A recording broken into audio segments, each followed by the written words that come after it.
Hello and welcome back to another episode of MLC Talk, powered by Willow Sports. I'm Aaman Patel, joined by Nate Hayes and Zee Zaidi, as always.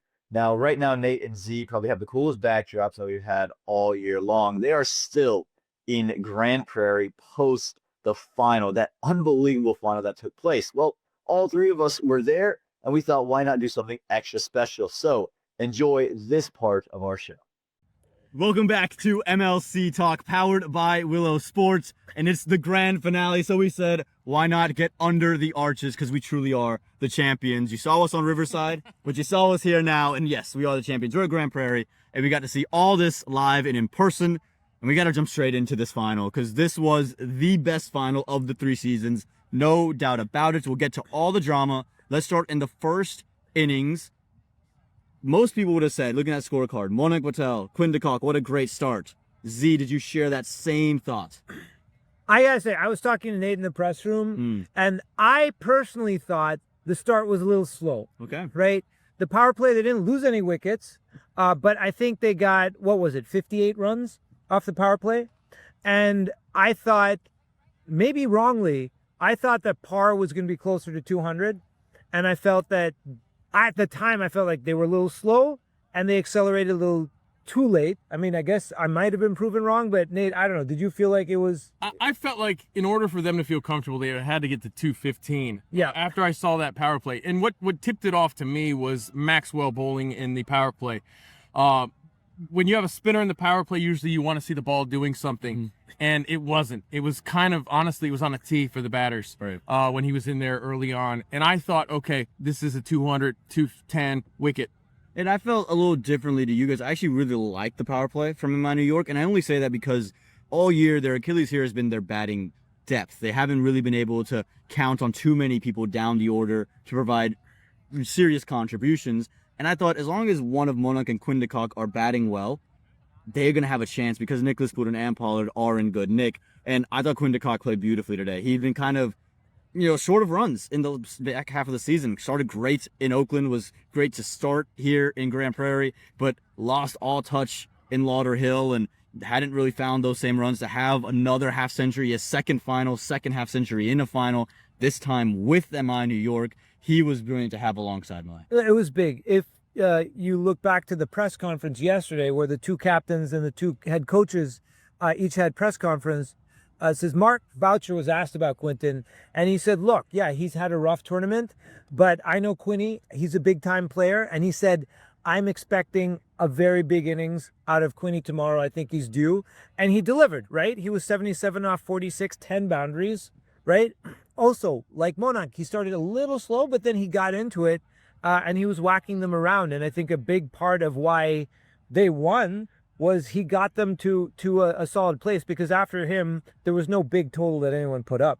Yeah, this was a hard thing to predict because we didn't know what the wicket was going to be like. There was weather predicted. We had an awful lot of weather earlier in the week, including a washout.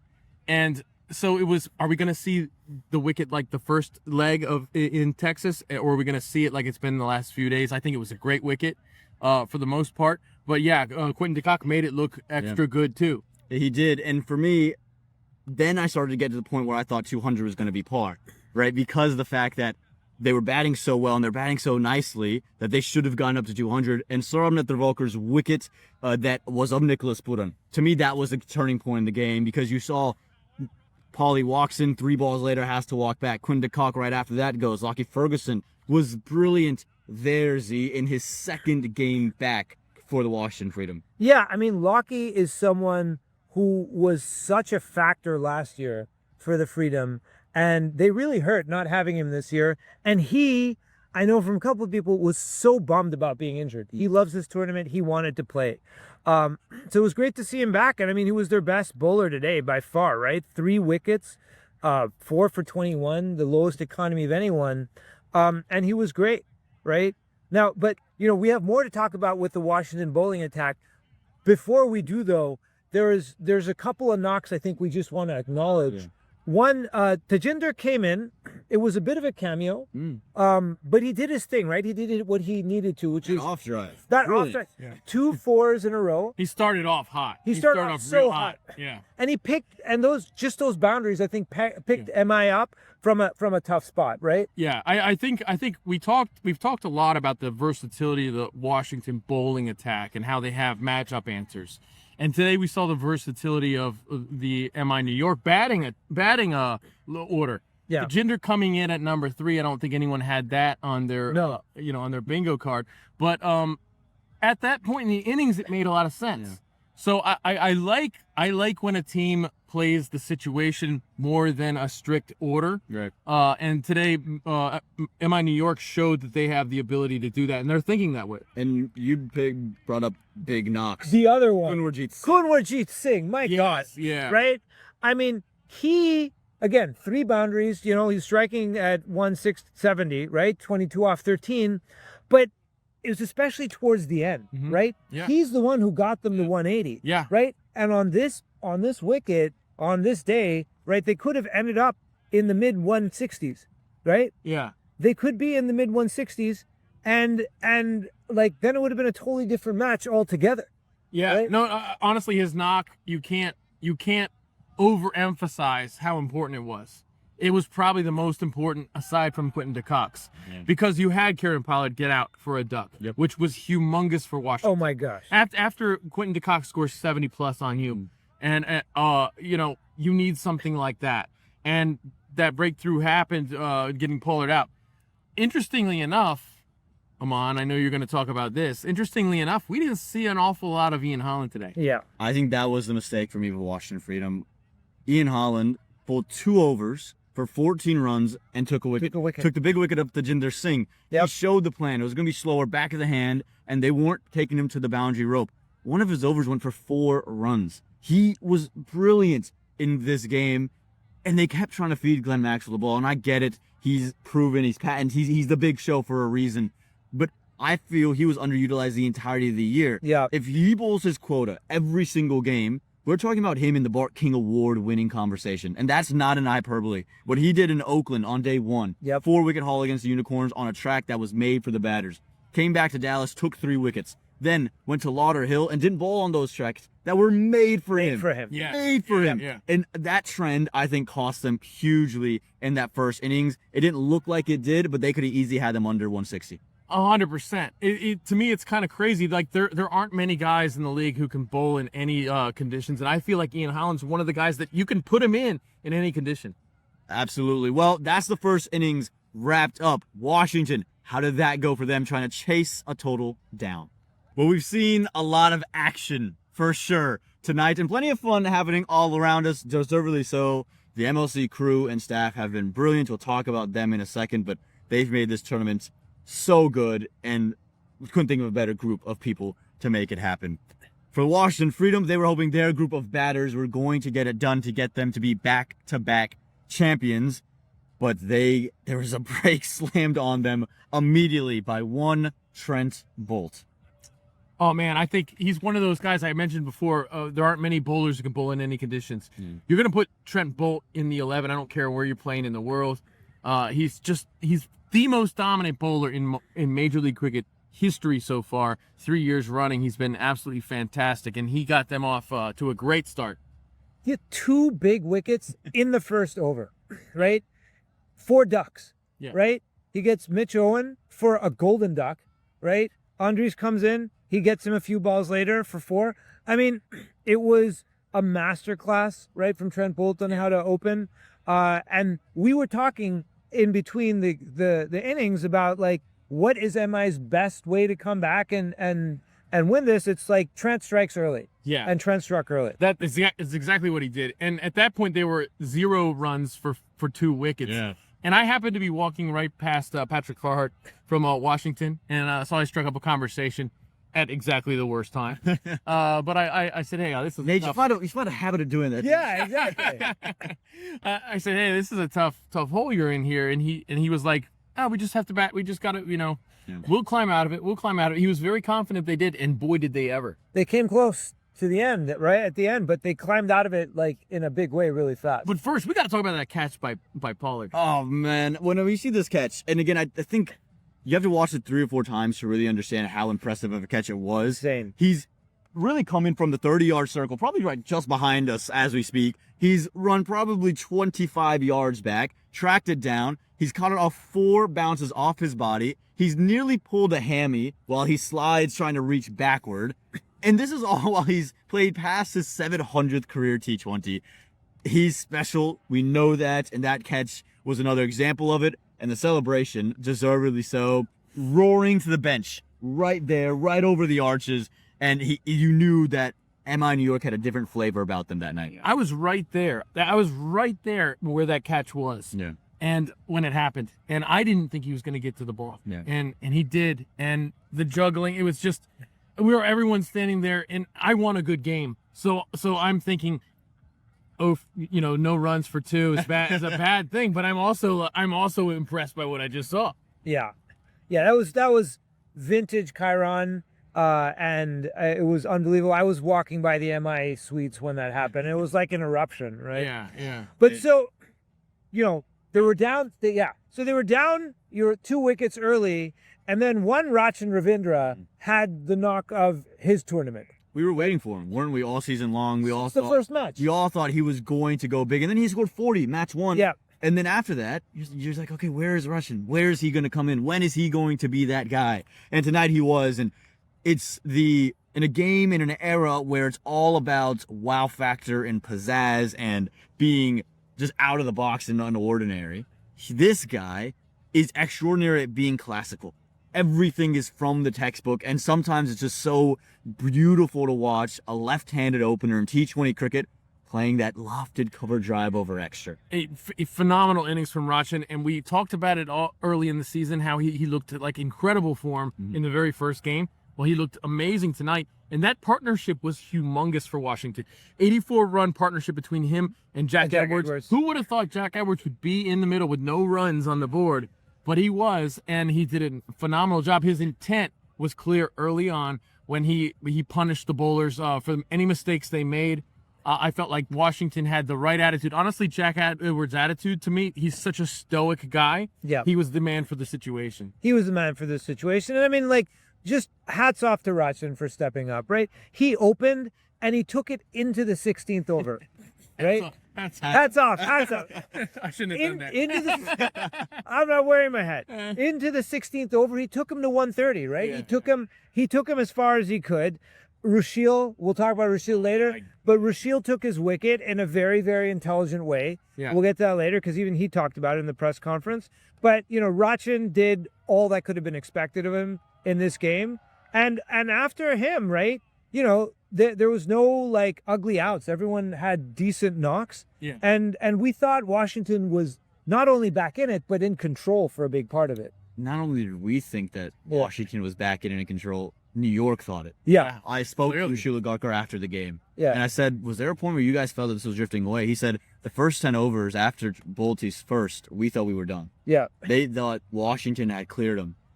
And then he told me it was only after the break, and then they got to the 13th and saw that required run rate's climbing towards 11. Yep. 12. Okay, wait. Hold on, we're not out of it. We haven't taken that wicket we need. Yep. But the pressure's still mounting, and that to me was the story of New York. It was very much me and you are Patriots fans. It was Belichickian bend, don't break style. Yep. You're going to take your punches, but you're in the game for the longest time, and then when the pressure moment comes, they're going to stand and deliver, and that's what it felt like New York was aiming for all night long. And I like the analogy with the bend, don't break. I think that's fantastic. Glenn Phillips kind of took the same strategy almost to a fault. Yeah. And I agree with that. There were periods in the game where you thought he should be striking higher if you're in and not Glenn Maxwell. I thought Glenn Maxwell should have been in the game, face the most amount of balls you can. Yeah. And if Glenn Phillips is there, he's there to get the run rate back down. Not to make it 15 when Maxey walks in, but to make it 9 and 8 so Maxey can hit 1-6. A 4 and still be very much in the game. Yeah, but I gotta tell you, Glenn Phillips, I don't think did what he needed to, but neither did Maxey. 100%. Right? 15 off Agree with 16. you, totally. Not a 100%. single boundary. Yeah. Right? Like I felt like towards the end, these guys were just they had to be smart, but they had wickets in hand. Yeah. And they weren't being aggressive the way they needed to. And in those last few overs, you need a boundary or two every over to just take the pressure off. And what happened is in the last 2 overs, the pressure was just too high. Yeah. And they left, 12 runs for the last one. There was a point where they were, I think, 42 needed from 2021, Yeah. and then they actually managed to put up a great over against a Boult towards in the 19th, and I thought that was going to be their thing. And then there's the 20th over, and we'll probably have to spend a little bit longer talking. Oh, yeah. The 20th over, they handed to one Rashil Ugarkar, not to Kyron Pollard, not to Tristan Luce, not to anybody else, but the 22-year-old American domestic who didn't make the under-19 team in 2021, was the first guy out on the under-19 team, who barely made a minor league roster in 2021, who had to wait till 2023 minor league to really get a shot. And he got a shot on the main stage here in his second year in Major League Cricket, and he delivered what will be one of the best overs and one of the most memorable overs. We'll talk about that as soon as we get back. Honestly, I'm very overwhelmed. Like, this is honestly one of the best moments of my life for sure. But yeah, even whatever game I play in, whether it's final or semi-final, anything, I just try to pitch in as much as I can, whether it be bat, ball, or field. So that's how it's been any single game. I mean. Great to hear from Rashil Ugarkar, and he deserves all the praise and the flowers that he's about to get. 12 from 6, and they hand the ball to that 22-year-old kid we just heard. And I tell you what, I'm going to let you guys talk about what he did in that over, but what I need to talk about first is I went up to him right after the game, and I said, Rashil, what were the emotions like? You're 12 from 6, you get handed the ball. He's like, I knew what I was doing. I hit it to the bigger side, cutters into the wicket. Wicket was slowing down. So yeah, just do that and things should be fine. I said, was there ever a moment where you kind of went up and down? He's like, the only moment where I really felt any emotion was when I got rushing out. And I said, did you know you were getting the ball? Like, it was just because Polly went off the field because he came off because of the big dive. He's like, yeah, I was always getting the over. I'm like, this guy's a freak. Yeah. It's ice in his veins. It's that Kobe Bryant stealth face, and he delivered in a big way. And you mentioned leading into the last break, how he's overcome a lot. He's not always been the golden child. Yeah. And just to that point, 2 years ago on this ground, minor league cricket final 2023, his team, the Dallas Mustangs, famously good team. Yep. Lots of Eight major leaguers on that team. 8 major leaguers on that team, and they were playing against a very good New Jersey Somerset team with a lot of major leaguers themselves, a lot of former USA players, a lot of first-class players. And he's the only guy in that final that doesn't get an over to bowl and doesn't bat.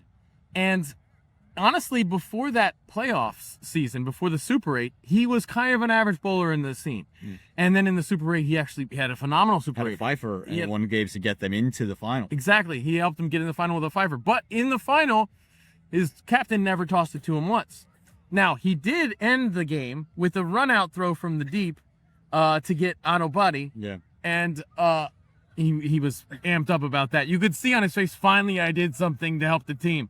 Now, it's crazy to me that a guy who wasn't right for the scenario on the same ground in the final in minor league cricket 2 years ago, who was so young, was good enough for the final over here in Dallas in a major league cricket final.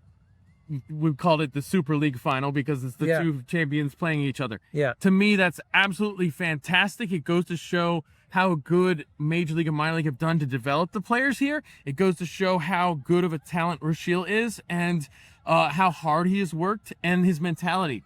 I think I got to tip my hat to him. When he came in that final over, I was fully an MI New York fan at that particular moment. Oh, yeah, we all were, right? And Rashil, I mean, credit also has to be given to MI New York and the MI system for developing, right? He went to Mumbai and he was bowling in the nets, and he was telling me how incredible an experience that was and how much he learned. Yeah. And they're developing their players. And so he gets the ball, right? Washington needs 12 from the last over. And what does Rashil do? And it's Maxey and Glenn Phillips, right? Batting. First ball to Maxwell, single, right? Second ball to Phillips, single. Third ball to Maxwell, dot. Fourth ball to Maxwell, wicket. Crazy. And then fifth ball, right, to Obus, who would come in. Needing 10 from 2. Yeah. 10 from 2. Dot. And Right? This is the Game crazy, over. This is the crazy thing. In the last 2 overs, they needed 24 runs. Off 12, yeah.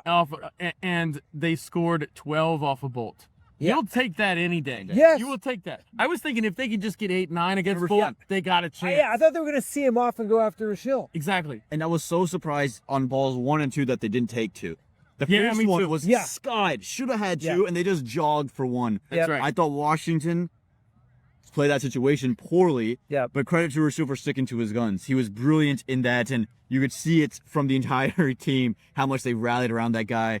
When I saw Ehsan Adil rally around him at the end, gave him the biggest hug, lifted him in the Lifted air, him. tried to get him on his shoulders to do a victory lap. Yeah. Again, Ehsan's not playing because Rashil's playing. Yeah. And still that camaraderie is still there, which is brilliant. Yeah. And it goes really to talk about New York season as a whole. Think about Rashil didn't bowl a single ball in Oakland. New York, Not one. not one. New York doesn't win in Oakland. Yep. Yeah. They struggle in Oakland. Yeah. They couldn't beat Texas. They couldn't get over the line. Monank Patel scoring, but no one else is.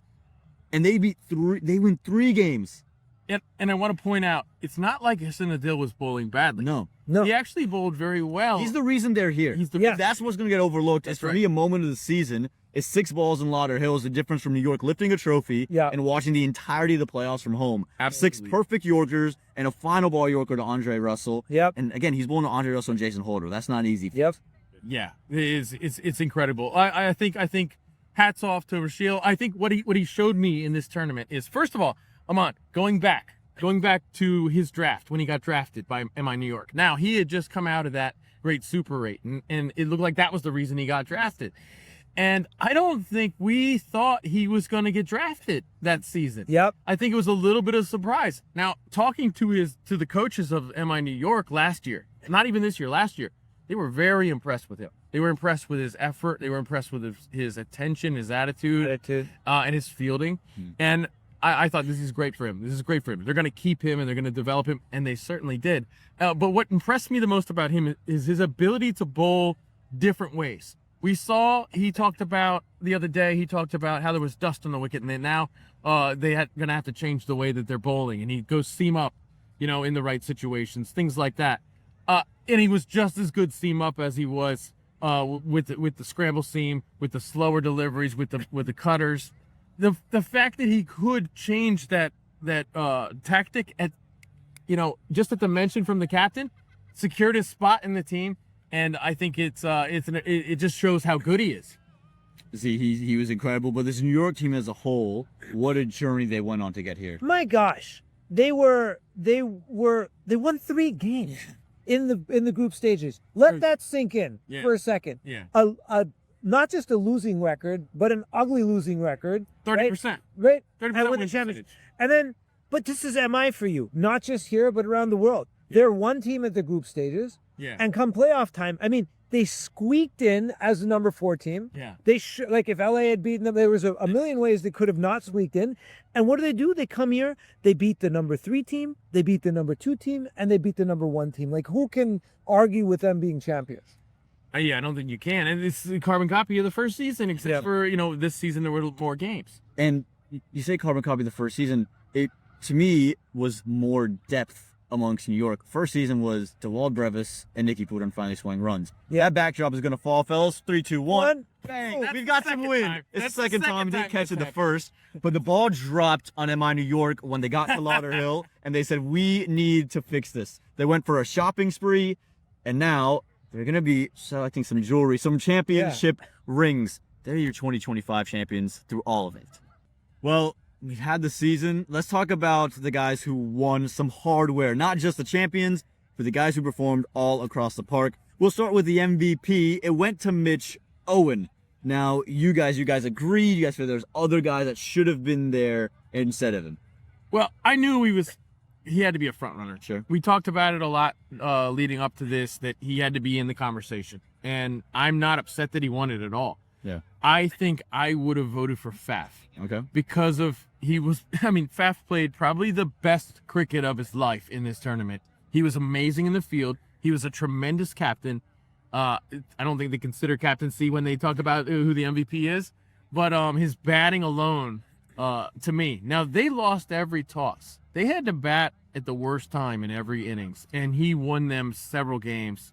I would have gone with Faf. I think as an opener, you have so much responsibility in T20 cricket. I think that that should be rewarded. Yeah, I mean, what I'll say about Mitch Owen is, in his favor, he was top 10 in runs. He was finished. Number 9 in runs, right?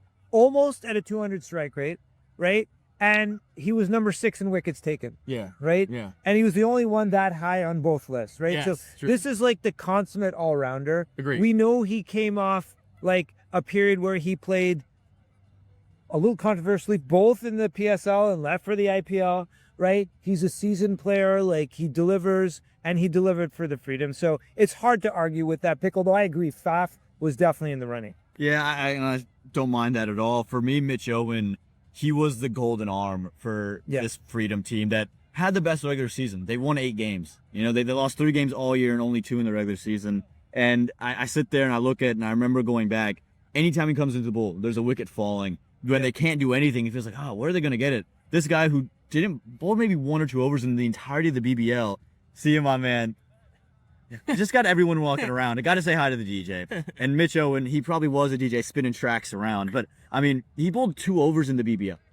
He didn't bowl. And this team said, yeah, you're going to be a guy that's going to bowl for us. And a team that had Sarbanath Volker, Ian Holland. They had, Glenn Maxwell, Rushan Ravinder, Jack Edwards. So many options to bowl to. That's 5 just off the top of the head. And then they say, no, Mitch Owen, you're going to have to bowl 4. And so they trusted him there and then opened the batting to do it in his way. It wasn't ever to play through and bat at a 150 strike rate. That was never going to be good enough for the standard they wanted to set. They wanted him to bat at a 200 clip. Oh, he did that to perfection. And by the way, he's 23. Yeah. Yeah. You're older than me, and he makes me feel it's very belittling to see that man. Then I won't compare him to my age. I was gonna say, I'm glad you're here. So let's move now into the best batter of the tournament, person who scored the most runs. It was none other than Monank Patel, and that knock tonight got him there. He was brilliant straight throughout the year. Yeah, 2 runs. How many runs ahead of Faf? He ended up 10 runs ahead of Faf. Yeah. Right?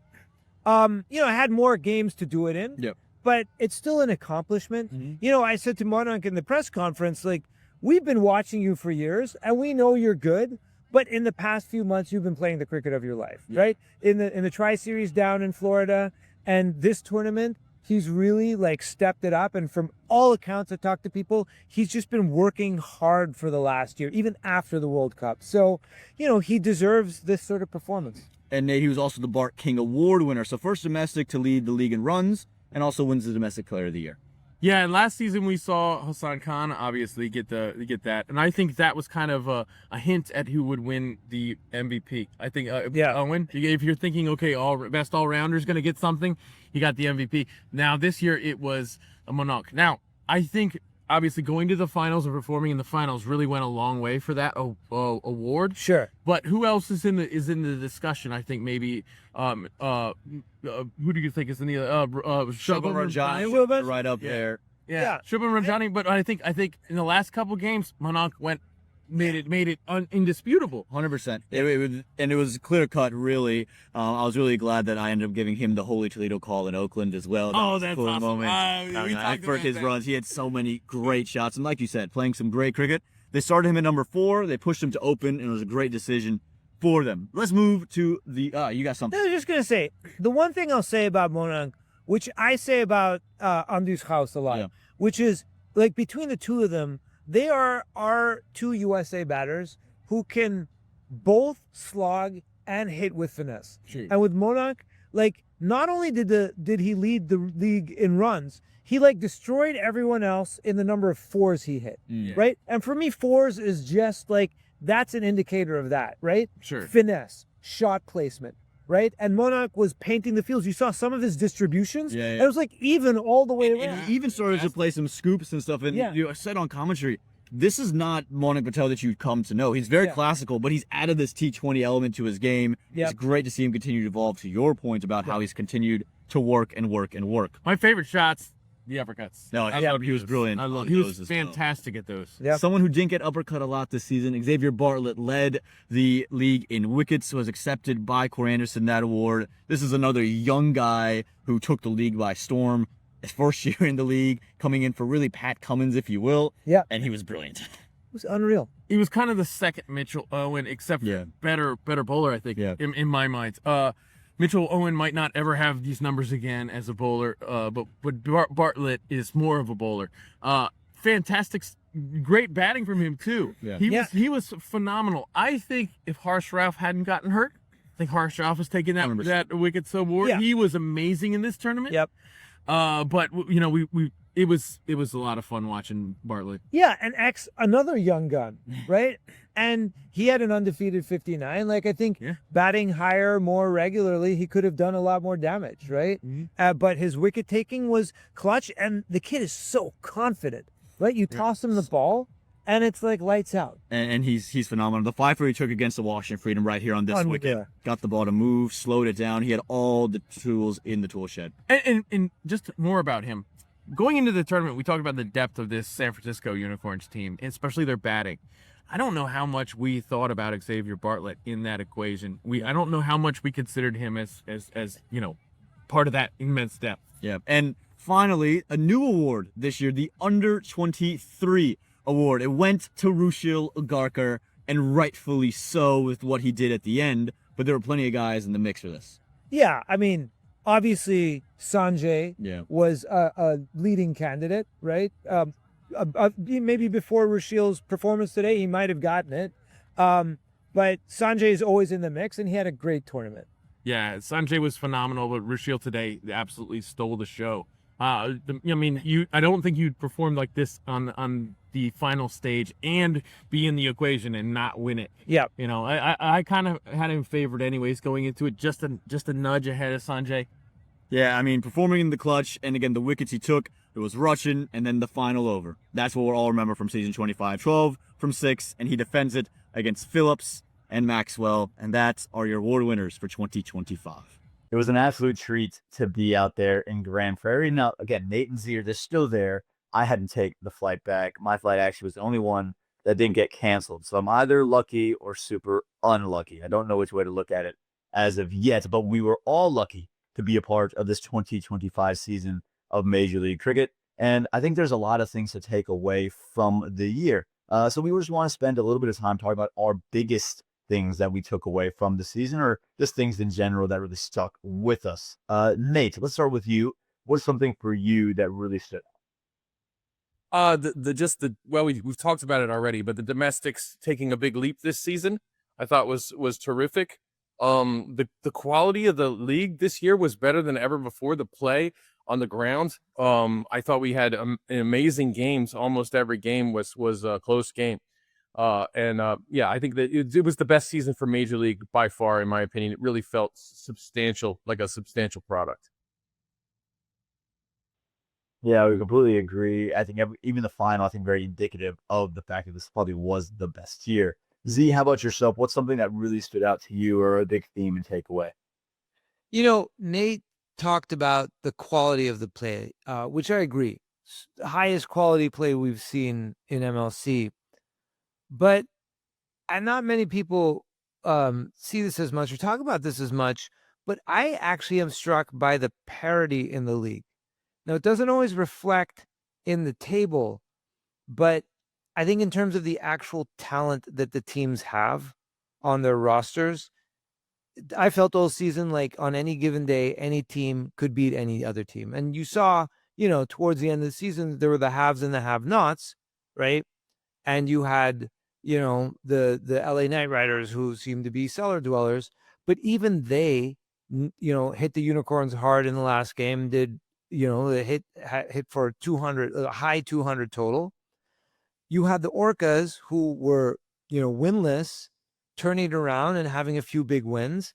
And best of all examples, you had MI New York, right? 3-7, such a losing record, ending up as the champions by beating the number 3, 2, and number 1 team, which means, again, to me, the takeaway is these teams are evenly matched, and the talent and potential is pretty even.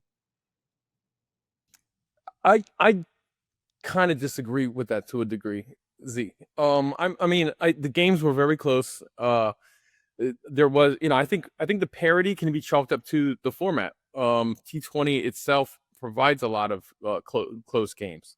You can have a Hetmeyer take over a game, but if you don't have Hetmeyer taking over those games, Seattle doesn't win. And to me, they don't win because they're just not a good team. And I think that goes back to I don't think they had the best draft. They have a lot of good players in their draft, in their domestic draft. They have a lot of great players, but I think they're all kind of streaky players. And when you don't have the consistent domestics, you talked about it before, Z, that the most valuable player in the league is Hassan Khan because he's a domestic and because he dominates. If you don't have 2 or 3 very consistent domestics, you're not going to get anywhere. And I don't think Seattle had that. I don't think they drafted that. So I think it could have parity. I think this league is very close to having parity, but I don't think it's quite there yet. And the reason why we had a 3-7 team in the final was because there were 2 teams that just were pretty darn bad. Yeah, and I do see your point there, Nate, about, again, a team finishing 6 and 7 as a champion. But for me, when I look at parity, I almost think about it as individual play in terms of players, that any player could win you the game, be it domestic or be it foreign, which is something we hadn't seen in probably years 1 and 2. You think about a guy like Shubham Ranjane for the Texas Super Kings. Think about Gumarjeet Singh's 22 in the final. That's probably a bigger deal than we talk about. Rashil Ugarkar. There's parity in terms of who's winning you games more so than there's ever has been. So I can see it from both perspectives where, for the second straight year, Seattle and LA both missed the playoffs. And then for the first time, you're seeing the domestics really be match winners in this league. Now, there's been a couple spots where Hassan Khan was a match winner, where Sajjad Krishnamurti's won a game, where Sarminder Valkar's won a game. But I think across the board, we saw more match winners more consistently in the domestic pool, to Zee's point. Yeah, interesting thoughts. Aaman, what about you? What was one of your biggest takeaways or themes for the year? Yeah, I think for me, just that whole Oakland leg was really surreal and special. And it, I think, almost gets lost because it was the first leg. But I remember talking to Andrew Leonard about this. We were just kind of reflecting on our time as a part of the league and just kind of the relentless nature of what we had to do. We have the easiest job in the world. We're talking cricket, but we probably had 4 off days the entirety of the year, or the entirety of the league. And we sat there and thought, it's like, Oakland was just so special. The vibe you got from being in Oakland, the history behind that Coliseum. But then you got a lot of the cricket that happened on that Coliseum. You had what ends up being the 4th biggest in terms of stadium size cricketing venue anywhere in the world on opening day, opened up. The crowds, while they didn't get to that 10,000 number, they were never getting to the 40, 50,000 number that it can hold, but never got to 10,000. It still felt full, especially on a Unicorns Day. There was great atmospheres. And then you think about the games that were played. You think about the performances. Karen Pollard smashing a window. Fat Duplessis making that splendid one-handed catch. Finn Allen breaking a world record on day 1 with that ridiculous monster total with the 19 sixes. I mean, there were so many great things. And then there were funny things. I think Trent Boult doing the little, hokey pokey with the crease line. I mean, there was so much great things that happened at the Coliseum. I feel if you go back to the Coliseum in future years, you could make a case that place could hold the final, and it could be a real atmosphere and a real vibe there. Yeah, I mean, I couldn't agree more about it being special and it being historic, and the energy was at times electric, and the play was really great. I think everyone had a sense that something cool was going on. Look, I will say, if we're being just as objective as we can, I felt like they could have gotten more fans there, right? Like, I know for a fact that there are many cricket fans in the Bay Area that didn't really realize it was going on in time to show up, who I heard from afterwards. So I think, this was kind of last, they didn't have all the time in the world to pull it together from the time they announced that Oakland was going to be the venue. And I think the hope is that next season, the lead time is used to penetrate the market more and just get more people out, because I know the cricket fans are there. And can you imagine? I mean, as awesome as it felt this year, imagine if they did hit that 10, 15, heaven forbid, 20,000 number which I don't think we should rule out, right? Because there's the support there. So that would be beyond amazing. Yeah, I totally agree with you guys 100%. To me, that was the big win of the season. That was what kind of separated it so much. It got us off to a roaring start, as Aaman said. Just incredible stuff in the Bay Area. I can't wait for next year. All right, guys, we've talked about this year and how awesome it was, but now let's look to the future. We've had 3 seasons. We have hopefully many, many more awesome ones to come. And we want to talk about what's it going to look like from here and how do we get this to be better and better each year. I had the opportunity to talk to MLC Chief Operating Officer Justin Gill about his thoughts about the future, specifically the path to more stadiums and what operationally and logistically it's going to look like and feel like when there are more stadiums. And so let's kick over that conversation. How much more complex will this get for you and your team when you're launching in many more stadiums as opposed to Good question. Ideally it gets easier because in theory when the teams have their own stadiums the league model will change. It will look to more like a conventional setup where teams will run their stadiums and operationally and the league will come in and run things like production and maybe some entertainment LED boards. So the delivery model changes. We're not there yet. It's well documented. And I say every time someone asks, what's our greatest challenge? And it's infrastructure. We need quality places to play. So that's why that building areas and stadiums is such a big focus for us. It's very expensive. And when we want to build, it's very hard to get land. So, it's taking a while. We always thought it would, and we're getting there. So, the sooner we get stadiums online, though, the better. We've seen in Texas and in Oakland, when we have a home team, the crowd really does get behind it. So it's a lot easier to spread that word when we have a local team doing well. So, our key is to get to that as soon as we possibly can. We were in this future of everyone has their own stadium, everyone's traveling around to play each other. I might be nostalgic for the days when all of the teams are in one place at one time. There is something pretty awesome about that, right? Yeah, for sure. And, for the foreseeable future, certainly next season, we're very much looking at this caravan style model where we, a lot of that is based around, production and the economics around it. It's more sustainable to be in a group. It's easier and it's more balanced for teams in terms of matchups and travel days. And, a big thing that no one ever thinks about is practice. There's an awful lot of practice that goes on behind the scenes for these teams to make sure everyone's prepared. Again, that needs infrastructure. So that's also a big, emphasis of where we're playing. You need to have that practice as well. So, yeah, I think next season, this season has been phenomenally well. I think, we're not going to try and drastically change that. The window we have is a really nice one, I think, post IPL and before the 100. And we look to sort of keep building this out. So, yeah, I think for the foreseeable future, we'll be together. So it was great to hear Justin's thoughts about the future. But, guys, what are we thinking that we want to see or we're going to see in the medium to long-term future, the next few years, call it, of Major League? Nate, any thoughts? Yeah, I'm very curious about the retention rules. We know that after this 3-year cycle, the first 3 years, things are going to get maybe reshuffled a little bit. Is there going to be a super draft or something? We don't know the answer to this. And to me, that's a big problem. I think we need to know the answer to this. I think I would love to see teams have the chance to sign domestic players to long-term deals with their franchises, because that's how you're going to build the league, the brand of the teams. Yeah, loyal followings, yeah. Yeah, especially when you have the venues in the cities. Texas should be able to lock up Shubham and Calvin Savage and Mosin for the next however many years they want to, if they can work that out with themselves, amongst themselves.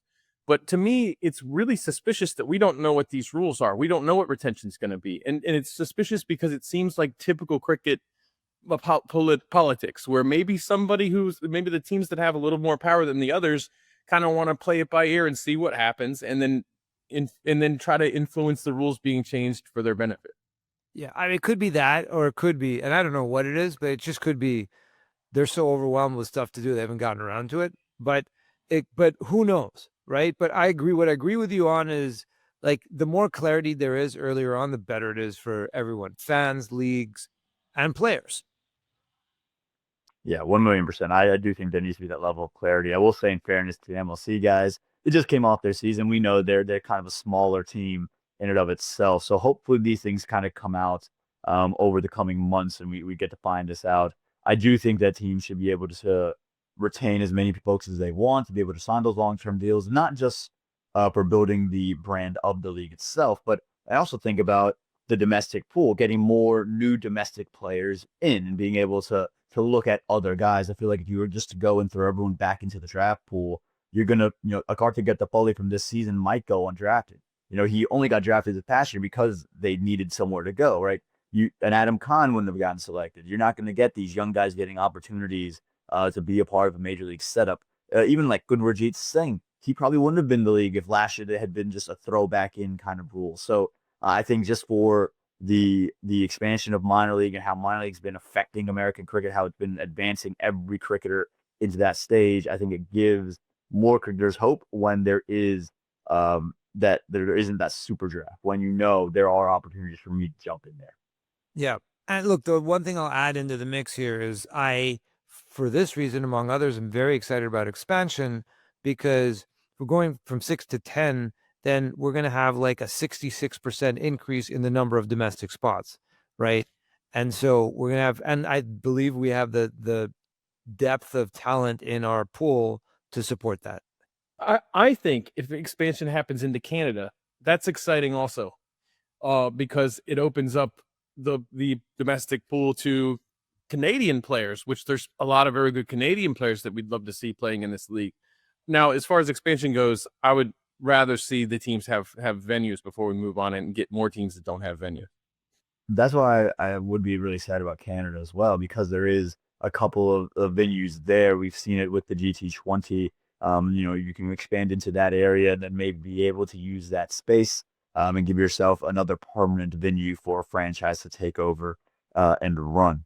You speak about the depth of our player pool. There's no better place to really see it than, I know this sounds going to sound weird, the John Boy Ball and Play League. I mean, everyone seems to be over there, doesn't it? This year, what was it? Ali Sheikh won the title. He had a banter with Josh Trump during it. I mean, that thing is so cool to me. It's total sidebar here, but it really feels like a great way to publicize our American cricketers. You watch a ball and play league game, you will know how to watch a cricket game.